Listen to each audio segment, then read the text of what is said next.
Fifth game in 13 days for Manchester United. Adam, somebody who's been in and out of the team over the last 5 days, 5 games even, but has proved massively important is Juan Mata. Does he play against Burnley? How important is he? And also, where's his best position? His best position is number 10, isn't it? You think so? He started out wide against City, got the winner. He did start out wide yesterday, but he drifted in and kept swapping around with Ander Herrera. We saw that great 1-2 they did down the line for Pogba's opportunity. And they were full of that all day. And I think one thing that, we're finally seeing the player that we bought him, Juan Mata, the player that creates, the player that scores goals, the player that gets things ticking. And Ander Herrera is a big part of that as well. But yeah, I think so. Juan Mata deserves a little bit more credit for the side of his game that he didn't get credit for, the side of his game that people thought that would make him leave Old Trafford as soon as Jose Mourinho came in. He's been fighting, he's been digging in, he's been scrapping, he's been throwing challenges in. You're not wrong. He's been trying to drag this club back to where we belong, and him and Ander Herrera are two of the players that have properly got it at the moment. And if everyone else was playing like they were in the form and also with the mentality as they would, I think we'd be in a lot better position at the moment. Well, it was interesting against City. We saw Mata winning, I don't know how many headers he won during that game, but repeatedly winning headers, including back in his own box for a player that's accused of being a luxury player, doesn't do enough off the ball, doesn't have much work rate defensively. Ben, what do you think about Mata? He hasn't really been a luxury player for a while now. This is the thing, he was, and the reason why Mourinho got rid of him was because essentially he was a luxury player at Chelsea. But because Van Gaal is such a schoolmaster, essentially said, look, if you don't do what I tell you to do, you're not going to play. And Mata, because he's such a professional, he did what he was told. So he's under Van Gaal's leadership, he's learned defensive pressing, tracking back, winning headers, and just the value of defensive work. And it's really paid off now because now Mourinho basically has no cause to drop him, or had no cause to drop him, sorry. So he's been able to play and able to play his way into form, into the system. His best position, I think obviously, it is number 10, but at the same time, I think United look way more fluid when they have Pogba and Herrera and a more deep midfielder in a midfield 3. So we are seeing him drop though, aren't we? In the away games, often Fellaini's playing and Mata isn't. Yeah, well, this is the thing, is that, that's Mourinho. Mourinho will always bring in Fellaini for big games and part of the bus, etc., etc.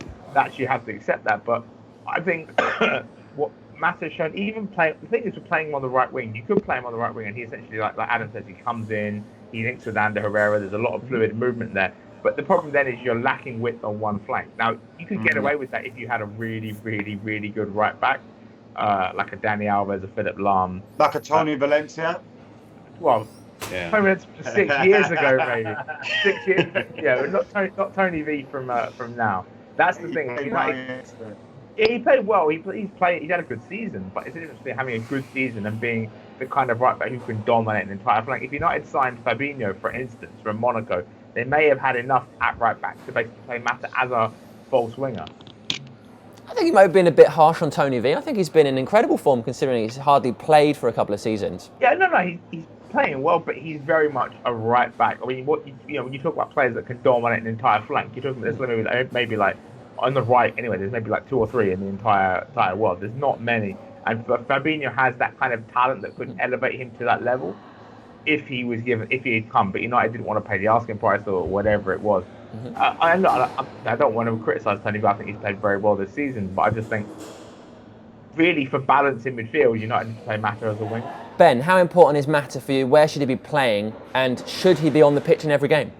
It's a funny one because I would personally like us to play with wingers, proper wingers. So I don't like it when he's dragged out to the right-hand side, but sometimes we see him at his best when he is on the right-hand side. However, he is, of course, an attacking midfielder. So essentially, Juan Mata is a great number 10. He is a player sometimes last season that frustrated, but this season he is very. It seems like with Jose coming in, he's quite motivated. He is, and you can tell he loves the club as well. And I'm sure, what was that stat I read the other day? We haven't lost with him this season, or we've won. I think we've won every game he started. Every game he started, we've won. I don't like looking into stats too much because they're there to be broken. Personally, I think, but. you know what? When you read stuff like that and you look at our recent form and him not being in a team, he's got to play, hasn't he? He has got to play, and he was brilliant against City. He linked up play, and as I said, with him and Carrick, what you are going to get with them two if they play in your team is at least one great pass a game that's going to create an opportunity, and that's what Juan can do. Yeah. Okay. So is he in your team to face Burnley? Yeah, he is. Do you want my full What 11 is your now? team? Yeah, I'd like it. Let's go with David in goal. Right back, we'll go Tony V. Then, look, I don't think on any basis Smalling deserves to start. I think that performance against Chelsea, you have to be dropped after a performance like that. He was dropped for midweek, but Rojo came in and he done a job. Let's face it, he done a job. For all the criticism he gets, he done a job. So I will stick with the same centre-backs with Rojo and Blin. At left back, I will again go with Shaw. He didn't really impress me against City. He played better second half than he did first half, but I think he needs games. He hasn't had any games. He has to play. So let's play him at home against Burnley. In midfield, same two. Carrick, Herrera. I do not understand how they haven't played more games together this season. My favourite part of the City game was when Carrick outpaced Aguero. And then that was incredible. How did that happen? And won a free kick. Run with the ball and without the ball. Yeah. How old is he now? I mean, come on. He's 40, 50? Well, 52, isn't he? He's still going strong. He's brilliant. Still very handsome. He really is. Let's go with let's go on the wings with Jesse, Lingard right, Mata through the centre, left Rashford. Do you know what? Up front is difficult for me because again, are you aware you've dropped Paul Pogba? I haven't put in Paul Pogba, and I'll tell you my reason why straight after. Okay. Up front's difficult because I don't think in the first half Pogba and Zlatan complemented each other very well. And I think Zlatan first half was probably, alongside Chelsea, he was very poor. Second half he came out and he started to play. Pogba moved back a bit and it looked more like a midfield three, and Zlatan was staying further forward. Now, for me, I still want to see Martial up top, but then you can't really drop both Zlatan and Pogba. So I'm going to go with Zlatan up top, and the reason why I'm leaving Pogba out, he has played every game for us so far this season. Now, we have got a big run of games coming up. He has played the last 3 in a row, which was a difficult period for him. He improved second half against City, but I'm thinking if you look at those 3 in midfield, Carrick, Herrera, Mata, they've got a relationship going. They've got something going in there. Pogba, for me, he won't be out completely. Put him on the bench, give him a bit of a rest. It's Burnley. We should be able to beat them with that side. Come straight back in next game. For me, I would. He needs. I just feel like he needs a. Do you know when a player looks tired? Him and Zlatan were walking for the last 20 minutes of that game, and I just feel like Pogba needs a bit of a rest. He's played every game, as I said, and I would go with Mata at number 10 and not Pogba. Plus, I don't think Pogba is a number 10 personally. Okay, Mo, what's your team? I'm De Gea in goal, back 4. Yeah, you stick with Valencia right back. Although I would like to see if Darmian get a chance, maybe. But then centre half definitely Blind again and Rojo. Rojo's a centre back. This is the thing. He's a really, really, really bad left back who had a really good World Cup at left back somehow. But basically, he's just not a good left back. He's a centre back by trade. Play him at centre back. He needs to run the games there. He's a bit of an idiot, so he will still make mistakes now and then. But just play him. Give him a run against the centre back. He'll play well, especially next to someone like Blind, who's very calm and composed and great. Luke Shaw left back because you got to get him fit. You got to get him sharp. I would go to midfield 3. I'll go with Ander Herrera, Juan Mata, and Paul Pogba as a midfield 3. And I'll tell you why Michael Carrick isn't playing. Michael Carrick looked really good against City. He looks really good when he plays because he doesn't play that often. He gets a long period of rest before each game, and he gets to build himself just for one game, play his all, and then rest. He's 35 years old. You have to manage him. I would definitely 3 days coming off, 3 days after that game. No way would I put him in against Burnley. You got to start with Ander Herrera, Mata, and Pogba. You put them all together. Herrera can hold. Pogba and Mata can go ahead of him. Mata is the most advanced one. The thing is, what that'll do is that interplay between the 3 of them. They'll pass the ball, they'll move the ball, and it'll really work. Out wide, you go Jesse Lingard. You got to go Jesse. He's playing really well right now. Left wing, I want to say Martial because honestly, I think Rashford is not a winger. He's a forward. But okay, fine. Rashford's playing well right now. Played very well against City. So you play Rashford like that. You play Zlatan up top. And what you do most importantly is you play in transition. Like in City second half, you let Burnley attack a bit and you hit them on the break. You play into space. You let Rashford come deep. Rashford and Lingard go beyond him. You encourage movement and pace up front. Pogba, Rashford, and Lingard need to be moving forward, with Mata moving around in between, and Zlatan linking everything together. Okay, Adam, what did you think of those two teams, and what's your team? I agree with Mo in terms of, because I don't think we need the defensive protection of Michael Carrick against Burnley at home. I hope I'm not wrong, but I would go with Herrera, Mata, Pogba in that midfield three. I want to see us transition to a 4-3-3 more. I just think we work better with that. Obviously, you have to drop the number 10, but then at home against the likes of Burnley, you don't have to play as many defensive players in it, so then you could bring Mata a little bit deeper. But I do want to see us start playing a free midfield more, as I think it will get the best out of Paul Pogba. And then you can always fit Ander Herrera in as well, and go with that option of someone like Carrick if we need to. I'm waffling a little bit, aren't I? So I keep the defence as it is.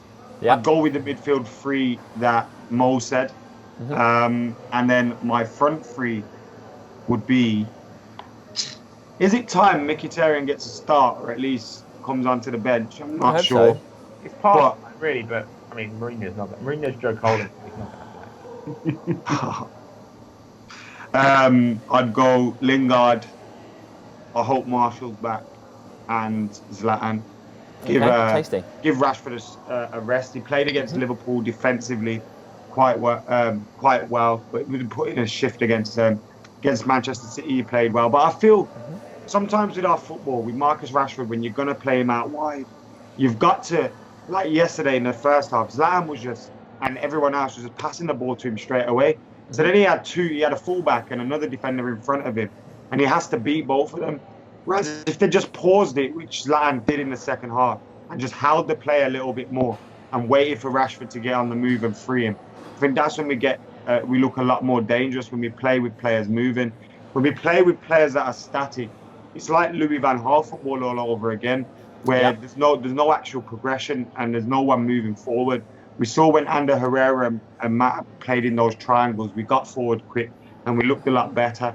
But Burnley are going to be difficult, so we need to be up for this one. Okay, fair point. We'll have a quick look at our FanDuel team of the week. So this is our FanDuel team of the week. Now, if you're not sure what FanDuel is, it's basically a fantasy football league where you get to play with us. It's £5 to enter. You have to be over 18 and inside the UK to play. If you finish outside of the paying places, because you win money, then you get your money refunded if you use the promo code DEVILS, and we're playing for £5,000. Isn't that exciting? We're in the fan favourite league, and also there's the opportunity to win an Xbox One and a football shirt for everybody that signs up and pays some money and tries to win some money. It's basically brilliant, although we are sort of quite rubbish at it so far, but I think this is where our luck is going to change. A big win for United will do us some favours. We've got De Gea in there, Lingard, Daley Blind and Ibrahimovic. I mean, if he can smash a hat-trick, then we'll be shooting up the league. We've also got a few of the Stoke boys in there too, because we're expecting a big win for them. So that's our FanDuel team of the week. Very exciting, make sure you get involved. Now, guys, we touched on this a little bit, but Marcos Rojo, incredible performance against Manchester City. I think it was the official man of the match, playing at centre-back. Mo, you've touched on how you think he's a poor left-back, but a better centre-back. Bay's going to be out for a while. Is he the answer? Yeah. Adam? I mean... So, well, no, go, anyone. It doesn't matter. I mean, I think he is the answer, because Chris Smalling definitely is. I mean, after that Chelsea... I mean, the thing is, Chelsea, his confidence will rebound eventually, but he was so bad against Chelsea. Literally, all 4 goals are his fault. So, there's no way you can bring him back in now. You have to put him away, let him spend some time out of the limelight, get his training back up, and he'll be back eventually. He's a solid defender, but for now he has to go and sit in the corner and think about what he did. You've got to bring in Rojo, bring in Blind. Just give Rojo a run of games. If he had a run of games, I mean, do you remember when he first joined the club and he played that run of games? At centre back looked really good, and he had Aguero in his pocket in the derby against City. He got injured, went off, and then Aguero scored the winner. And then after that, Rojo's never really been the same. He's never really had a run of games again. Give him the run; he'll be fine. Okay, Adam, what do you think? I always think with Rojo, I think there's always a mistake. I like Rojo. I look at him, and I don't think he's solid. But so is Smalling, and so is Bailly. Yeah. They look like they've got a mistake in him. Now, Rojo yesterday, he played very well, but I was sitting there in the first 30 minutes thinking, I am scared today. Rojo looks like he's just about to make a mistake. But then he got through the game. But was that because he had Michael Carrick in front of him? I'm not too sure. But what I like about Rojo is you're always going to get full commitment. He's quick as well. His reading of the game and his recovery is quite good at times. Like we saw with Iheanacho's opportunity, he was through on goal. Rojo made that recovery and blocked the opportunity from getting a shot on David De Gea. So he does have his uses now. Whether left back, centre half, I've kind of flipped and flopped with what his best position is because of how his form has been for Manchester United. But under Jose Mourinho, everyone's got a clean slate, and he looks like with Ander Herrera, where you just look at Ander and you think, if he gets going for Jose, he can be Jose's guy. Like Jose will love him, and I think with the same with Marcos Rojo as well. If he does play well and he has a run of game, I can see Jose really taking to him. Yeah. I don't know that Bastian Schweinsteiger would agree with you that everybody has a clean slate under Mourinho, but I'll take your point. Right, let's look at Burnley, shall we? Ben, what do we know about Burnley? What are the concerns?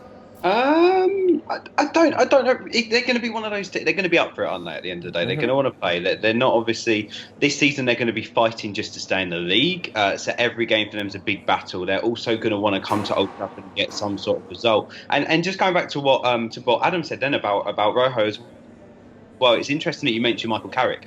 Will Jose be with the defensive problems recently or against Chelsea? Will he be prone to maybe sitting back a little bit and maybe going a bit more defensive? Maybe not Carrick, maybe Schneiderlin. Maybe he might be tempted. I hope so. I hope he uses Schneiderlin more, because we've got Carrick there, and then people say, "Oh, but Carrick's 35, he can't do it forever," and so on and so forth. But in Schneiderlin and Blind, we have other options that can play a similar position to him and a similar role. I'd love to see David Blind have a go in midfield. Well, and I think that's the case with a lot of players. Yeah. Okay, right, let's focus back on Burnley. Mo, how do we beat Burnley? We're going to burn out our squad. Well, yeah, and that'd be the problem as well. That'd be the worry. If we do go too defensively, will that then bring Burnley on a bit more, and will they fancy themselves? That's the question mark behind it. But we need to. It can't be another Stoke. We need to put them away. That's my only worry. We need pace in the behind, and we need to be a little bit more creative. So would he go a bit more defensively, like I sort of mentioned with my team? Would he go for a 4-3-3? We just have to wait and see, won't we? It's going to be an interesting game, though. I mean, That's Burnley, right, we'll have to wait and see. Burnley are not a good away side. They've not won a single game. They've not got a single point away from home. Their only points have come at Turf Moor. They've conceded 13 goals and scored 8. They've only created 54 chances. They're a side that you can get at. You can dominate. There's part of me hopes United sort of sit a bit deeper just to bring them out, so that there'll be space for Rashford to actually come in and do stuff.